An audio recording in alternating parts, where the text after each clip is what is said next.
네, 반갑습니다.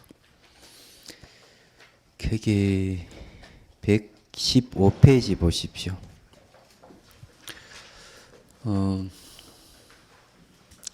대승기신론은 아마 수많은 그 스님들이나 학자들이 주석을 많이 냈어요. 그리고 이제 성가에 영향을 많이 끼친 논서 중에 하나입니다. 그리고 의록에도 보면은 대승기신론을 인용을 많이 해요. 근데 이제 이 대승기신론은 이제 대승 불교의 뭐 개론서라고 이렇게 이제 뭐 얘기를 하는데 굉장히 중요하긴 중요합니다. 에피소드를 하나 얘기하자면은요. 중국 청나라 만렵에 태평 천국난이 일어났었어요. 그때 그 안희성이 살고 있던 양년산이라는 사람인데 청년이 있었어요. 태평 천국난을 피해서 항주로 피난을 왔었어요.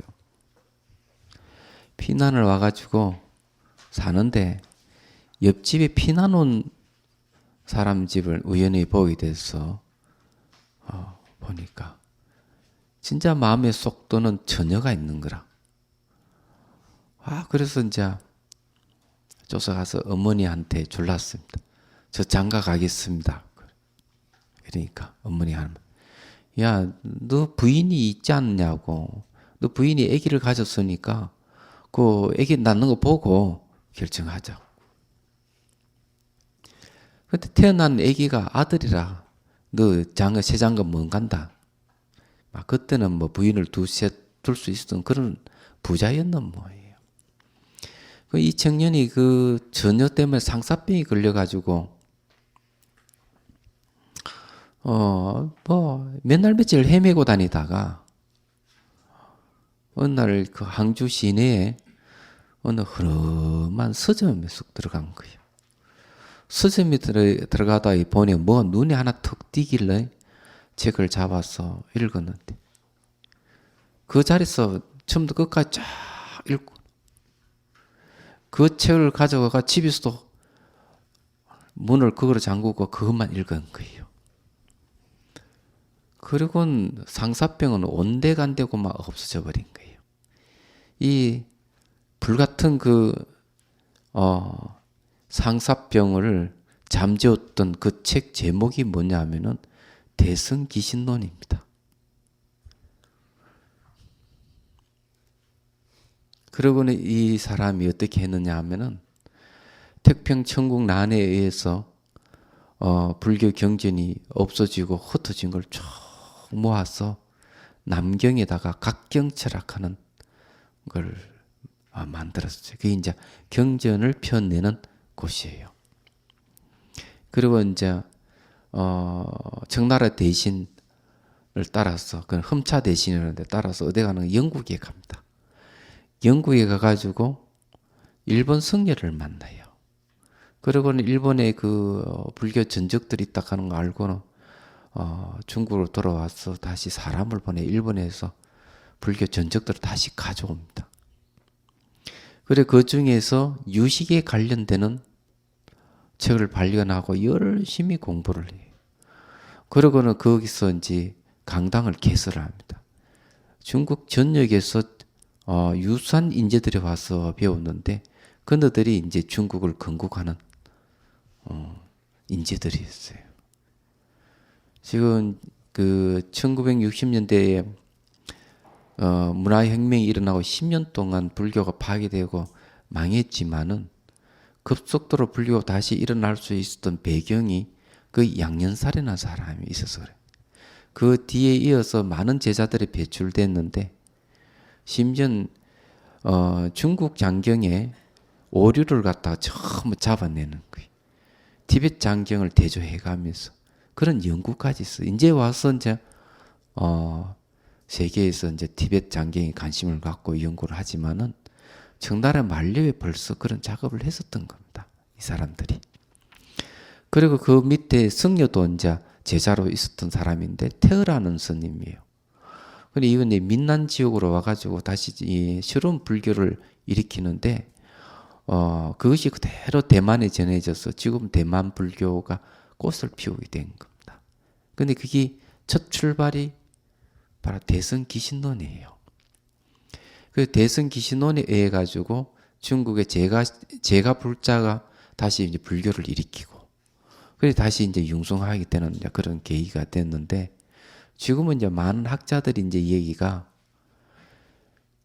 청나라의 만렙이 이르렀어야 비로소 뭐 대승 기신론이라든지 유식에 관련되는 전적을 볼 수 있는 바탕이 되었다.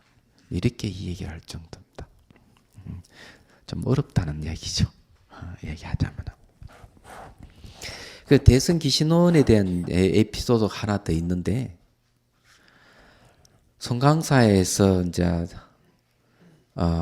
저한테 배운 학인 한 명이 인도로 갔습니다. 인도로 가서 티벳 강원에 입학을 했어요. 그러면 티벳 강원 그는 교과 과정이 몇 년이냐 하면은 15년입니다. 그러면 티벳 불교에서 가장 큰 사원은 세 개가 있는데, 그게 이제 간덴, 세라, 대붕, 이 세 개의 큰 사찰이 있습니다. 지금 그 사찰이 다시 새로 건립된 곳이 인도 남부 티벳 난민촌인데, 한 절에 사는 승려 수만 하더라도 적게는 3,000명, 많게는 5,000명이 함께 살고 있어요. 그 강원이에요. 그러면 강원 교육은 어떻게 받느냐 하면은 체인이라 해가지고 손바닥을 치면서 앉아 있는 스님에게 서 있는 분이 손바닥을 치면서 질문을 합니다. 그래서 거기서 대론을 벌이는데, 그것이 수업하는 방식이에요. 1시간 정도 강사 스님에게 강의를 듣고, 그 다음에 이제 대론을 벌입니다. 앉아 있는 거는 불교 측이고 스님은 이제 외도 측이에요. 그래서 불교에 대해서 대론을 벌이는데 불교 인식 논리학으로 합니다. 굉장히 논리적이에요. 얘기하다만. 기본적으로 경전의 논설을 외우지 않으면 대론을 벌이지 못한다는 거죠. 얘기하자면. 근데 이 스님이 그 강원에 들어가서 이제 같이 대론을 하면서 성강 강원에서 배웠던 게 큰 도움이 되어서 망신을 당하지 않고 오히려 그 사람들에게 어떤 부분에서는 깜짝 놀란게 했던 적이 있다, 이렇게 얘기를 하는 거죠. 그게 바로 대승기신론이라.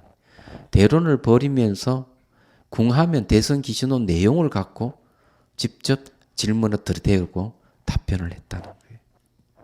그러니까 이 티벳 강원에서 한 번도 배우지 못한 대승기신론이니까 이 학인들이 그건 어디서나 어떤 근거를 하고 있느냐. 대승기신론, 만명보살이 진 대승기신론이라니까 그런 논수가 있었느냐.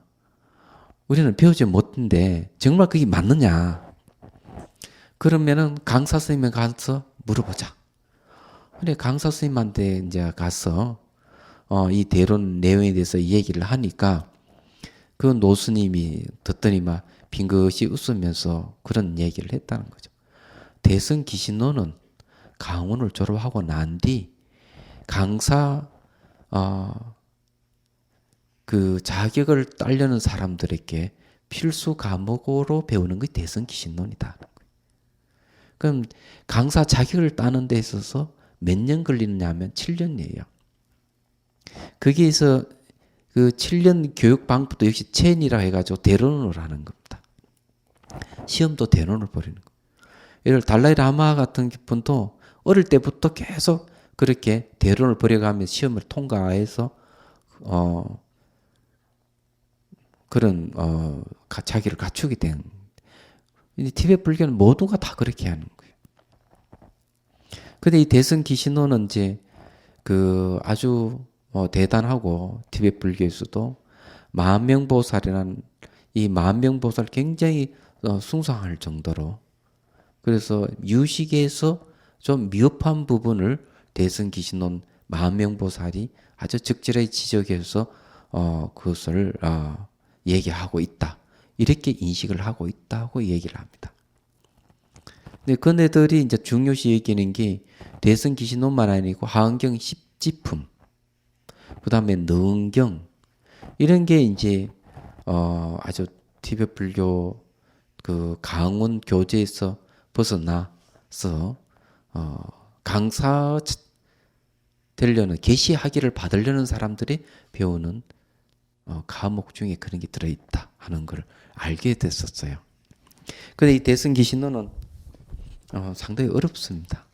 굉장히 논리적이지만은 그래서 이게 단순히 옛날 것이라고 생각하면 좀 곤란한 건데 한 가지 더 내 말씀드리고 싶은 거는 제가 강당에 있다 보면은 여러 가지 일이 부딪힙니다. 근데 학자들이 강원 교과를 바꿔야 된다고 자꾸 주장을 해요. 그 일부 스님들도 그 동조하면서 자꾸 이 신문지사에도 오르고 이러는데 그런 이야기 들으면 은근히 화가 납니다. 왜냐하면은 근대들의 논리를 펴는 건 뭔가 하면은 그 고려 말엽이나 조선조 초기에 이 교과가 만들어졌으니까 낡은 것이다 이렇게 얘기를 해요. 이 논리가 안 맞는 게 그러면은 경전이나 논서가 조선조 초기에 이루어졌으니까 낡은 것이라면은 팔만 대장경에 있는 경로는 전부 다 쓸 수가 없습니다. 다 낡은 겁니다. 그러면 그네들 주장하는 개론서를 만들어서 강의를 해야 된다 이러는데 그때라도 장점이 있지만은 원전 강독도 장점이 있는 거예요. 이걸 적절히 서로 응용할 생각은 하지 않고 이분법적 사고방식을 가지고 옛날 거니까 낡았으니까 배우면 안 된다, 바꿔야 된다 이런 거는 논리에 안 맞다는 제 말씀을 드리고 싶은 거예요. 자, 공부를 좀 해보죠. 저는 이 대승기신론하고 이 인연이 조금 있습니다. 저는 그 운자 성자 노스님에게 제가 정강을 받았어요. 운자 성자 노스님은 영호 대강백 스님에게 정강을 받으신 분이에요. 네. 그런데 이제 영호 대강백 스님 밑으로 나온 분이 잘 알 때 운기 스님, 운어 스님, 운성 스님 세 분입니다. 저는 운자 성자 노스님에게 정강을 받았는데 저는 대승기신론 논문 한 편 쓰고 노스님에게 인정을 받았습니다. 사실은요. 그래서 이 대승기신론하고 인연이 있어요. 그러다 보니까 이제 불교 TV도 강의도 하게 됐고 이러는데 아마 여기에 온 것도 아마 그 인연이 있는 것 같습니다. 대승이 굉장히 좋아해요. 그렇지만 대승기신론을 제가 보기엔 우리나라에서 제일 강의를 잘 하시는 분은 아마 정하스님 같아요. 저는 아직까지 좀 미흡하고 그래서 대승기신론에 대한 해설서가 조만간 이제 정화 스님이 아마 펴낼 거라 가을에 펴낼 거라 하는데 그걸 교절해서 한번 강의를 해보고 싶은 마음이 생깁니다. 근데 여러분들이 이제 이걸 공부하고 난 뒤에 진짜 자세하게 이 핵심을 공부를 하시려면은 그 책이 나오면 한번 보시기를 권유를 드립니다. 대승기신론 운문과 번역 이랬죠. 대승기신론에 간단하게 얘기하죠. 제목이 됐어요. 대승에 대해서 믿음을 일으키는 논서 이런 뜻입니다.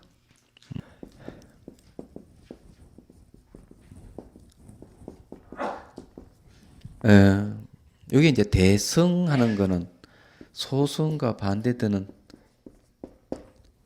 것 같이 얘기되고 있죠. 근데 보통 이 얘기는 이제 대승, 소승 얘기를 좀 하자면요. 대승 이러면은 그냥 뭐 소승을 하고 이제 이렇게 비교해서 이야기하는 것 상당히 많은데 좀 다르게 좀 얘기를 하겠습니다. 대승기신론의 대승하는 거는 대하는 거는 그 뜻이자 의에 속합니다. 최상용에 대한 이야기고 승하는 거는 비유입니다. 이야기하자면 그는 모든 존재의 본질에 대한 가르침이에요. 대승이란 말은요. 근데 이제 몇 년 됐나? 한 3년 됐나? 3년쯤 됐겠네요. 여기 동화사 대불전에서 그 선담론이 이제 이루어졌을 때 이 대승 소승에 대해서 조금 이제 논쟁이 조금 있었어요. 그때 제가 발표할 때 그 대론자라 그럴까 마승 스님이 그때 등장을 했었는데 이 대승의 깨달음하고 소승의 깨달음에 대해서 이 얘기를 하게 됐어요. 그래서 남방의 선사나 북방의 선사가 깨달은 건 똑같다. 이렇게 얘기를 했습니다. 그래서 제가 그 마승 스님 보고 그렇지 않다. 뭐 얼룩소나 까만소나 누룽소나 젖을짜마 똑같은 우유지만 우유 맛은 똑같지 않다 내가 얘기했습니다.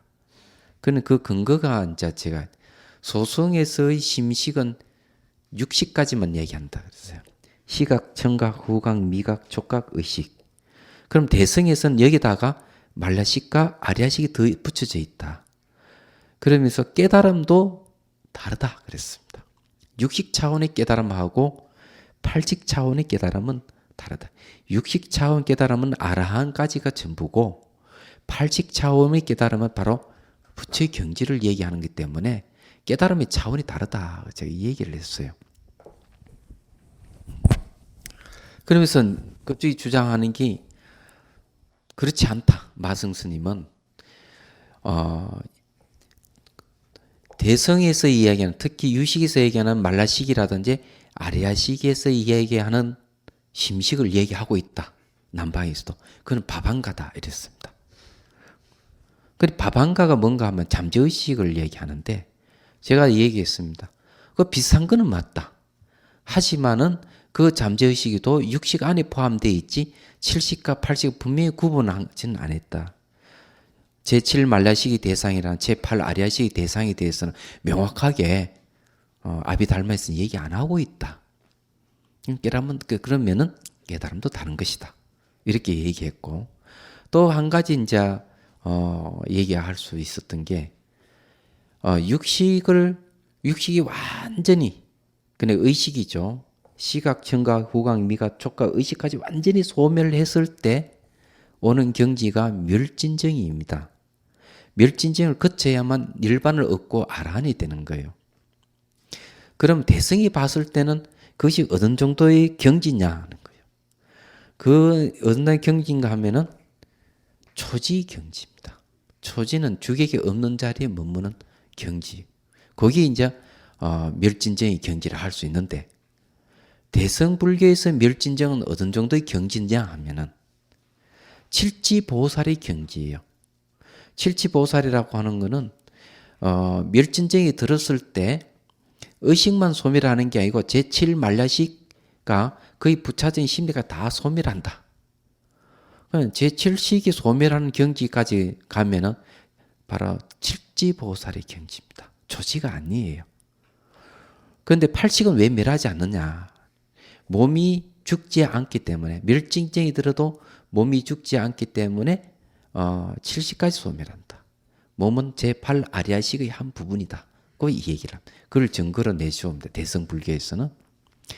그런데 이거는 이제 미리 말씀드리자면은 대승불교 후기에서 이렇게 명확하게 구분하고 있다는 것은 말씀을 드립니다. 그렇지만은 교리는 발전해 가기 때문에 초기부터 후기를 오면서 더 세밀해지고 세밀하게 구분된다는 수행 경지가 그건 분명한 사실이에요. 그럼 여기서 대승 기신론 할 때 이 대승하고 소승의 깨달음은 그런 차이가 있다는 걸 분명히 여러분 인식하셔야 되고 대승 기신론에서 그것을 얘기를 하고 있다는 겁니다. 제가 이제 우리 공부하는 방향은 분명히 말씀드릴게요. 되도록이면은 여러분들이 수행하는 데 도움이 될 수 있는 그런 것만 얘기를 하겠습니다. 교리적인 것도 어려운 거는 그냥 피하고 실제 수행하는 데 도움되는 것, 뭐 예를 들어 가지고 수행 단계, 수행하는 그 관찰의 방법, 그것에서 일어나는 현상, 뭐 이런 것에 대해서 말씀을 드리죠. 그러면 여러분 도움이 될 거예요. 안 그러면 지리하게 교리 나이를 하면 머리 아프거든요. 저도 별로 그건 안 좋아합니다. 그래서 혹시 뭐 빨리 진행돼 빨리 끝나면 좋고, 그죠? 못 끝나도 할 수 없는 거고. 그렇게 생각을 합니다. 그 대성 그런 뜻이고요. 귀신 논할 때 귀신이라 하는 거는 믿음을 일으킨다 되어 있습니다. 대성이 믿음을 일으키는 겁니다. 자, 이 대성이 믿음을 일으키는 게 무슨 말이냐? 흔히 우리가 잘못 오해하는 부분들이 있는 게 뭔가 하면은 기독교에서 말하는 믿음하고 불교의 믿음을 혼동해서는 좀 안 되겠다는 거예요. 그건 뭔가 하면은 기독교에서는 내가 메시아고 내가 신이니까 내 믿으라 이렇게 얘기하지만 불교는 그렇게 얘기 안 합니다. 부처님 말씀은 내 법문을 들어보고 그때 결정해라. 그렇게 얘기를 합니다. 내가 부처니까 믿으라는 이런 소리가 없어요. 그럼 처음부터 믿음이 일어나는 건 아니에요. 그런데 이 믿음 속에는 뭐가 들어있는지 뭐하고 관련이 있다는 걸 빨리 알아야 돼요. 믿음이라고 하는 가벼운 게 아니라서 믿음이 반대되는 말은 잘 알다시피 의심입니다. 불신 이걸 얘기죠. 기독교에서 말하는 뭐 예수, 천국, 불신, 지옥 이거하고 차원이 다른 거예요. 시시한 겁니다. 그거는 얘기하자면. 근데 이제 이게 믿음은 일어나는 데 있어서 세 가지가 있어요. 그게 이제 잘 앞으로도 좀 뭐 간간히 얘기하겠지만 요 믿음이 이르는데 세 가지. 첫째는 문, 두 번째는 사, 세 번째는 수입니다. 문사수예요. 이게 수행을 얘기하는 건데 조기경전이나 대성경전은 한결같이 문사수를 얘기합니다. 해심일경에는 좀 더 자세하게 설명하는 부분이 있어요. 법문을 들으면 지혜가 생긴다. 문소성이 반야라 얘기합니다. 그런데 법문 들었을 때 오는 지혜, 여러분들이 이제 조실 스님 보름마다 한 번씩 법문하고 간간히 소참 법문 하시죠. 이 법문을 들으면 지혜가 생기는 거예요. 그래서 교도 두 개가 있습니다. 교. 불교가 있고 조교가 있어요. 불교는 부처님 가르침이고 조교는 조사의 가르침이에요. 이걸 이제 보조국사의 진심직설에 보면 이 얘기를 합니다. 예를 들어서 부처님 가르침은 불성, 일심, 진여 이런 말이라면은 조사의 가르침은 일착자, 한 물건, 주인공 이런 말이에요. 말은 다르지만 같은 뜻입니다. 그런데 이제 말씀 들으시면 이 불교든 조교든 부처님 가르침이든 조사의 가르침 들으면 지혜가 생기는데 단점이 하나 있어요. 어느 문자를 통해서 일어나는 지혜는 어느 문자를 통해서만 지혜가 생기는 겁니다. 여러분 법문 듣고 탁 일었으면 다 까먹어버립니다. 지혜가 없어요. 들을 때는 지혜가 있습니다. 그래서 뭐가 필요한 건 두 번째 훈련이 필요한 거예요. 그게 사유를 해야 돼요. 법을 들었으면 법을 사유, 법이 진리입니다. 불교는 기본적인 게 뭔가 하면은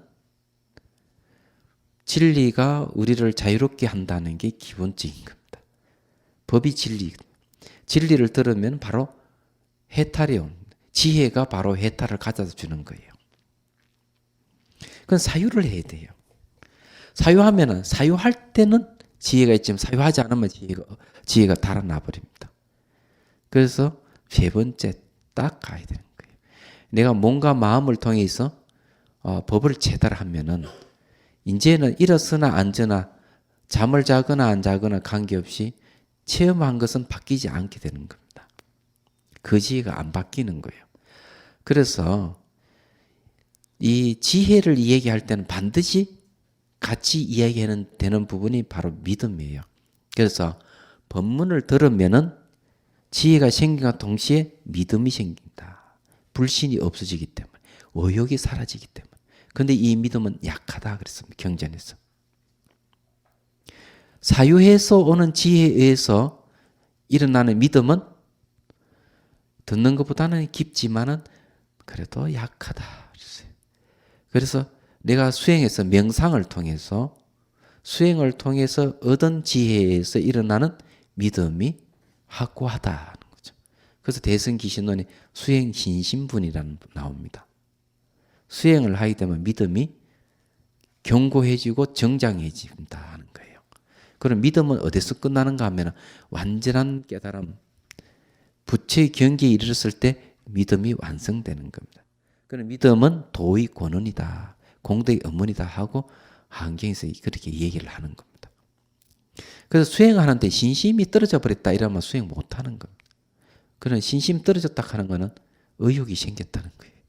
의심이 생겨서 진전을 못하는 겁니다. 그래서 수행을 할 때, 수행 체험에 올 때 바로 이 믿음이 확고해지는 거고 분명해지고 이 힘에 의해서 깨달음으로 나아가는 겁니다. 이야기하자면. 그래 기신이라는 것은 그런 거예요. 그런데 결국 대성이 믿음을 일으킨다. 성하는 거는 달성자락하는 거는 큰 수레 작은 수레 하듯이 이 수레는 목적지에 이르게 하죠. 비유라 그러는데 그게 이제 가르침입니다. 이 가르침에 의해서 바로 믿음이 일어난다. 거기에 대한 논수라는 거죠. 그 대성기신론입니다. 그래서 여러분들이 이 대성기신론, 이 대성을 배우면 믿음이 생기는 겁니다. 들어서 믿음 생기고 사유에서 생기고 닦아서 생기고. 그래서 여러분들이 교과 안거라 했으니 한 달 동안 여러분 공부를 했으면 믿음이 생기리라 봅니다. 그래서 믿음이 달아나기야 안겠고 말라면 사유해야 되고 닦아야 돼요. 자, 여기 원문하고 번역은 뭐 원순 스님 번역한 거예요. 왜 원순 스님 번역본을 택했느냐? 우리나라에서 제일 잘 번역된 게 원순 스님 번역본이에요. 대조를 해봐도 번역 제일 잘했어요. 그런 게 있어서 이걸 텍스트를 정한 겁니다. 다른 건 없습니다. 삼보의 기하는 뜻은 요부터 이제 봅시다.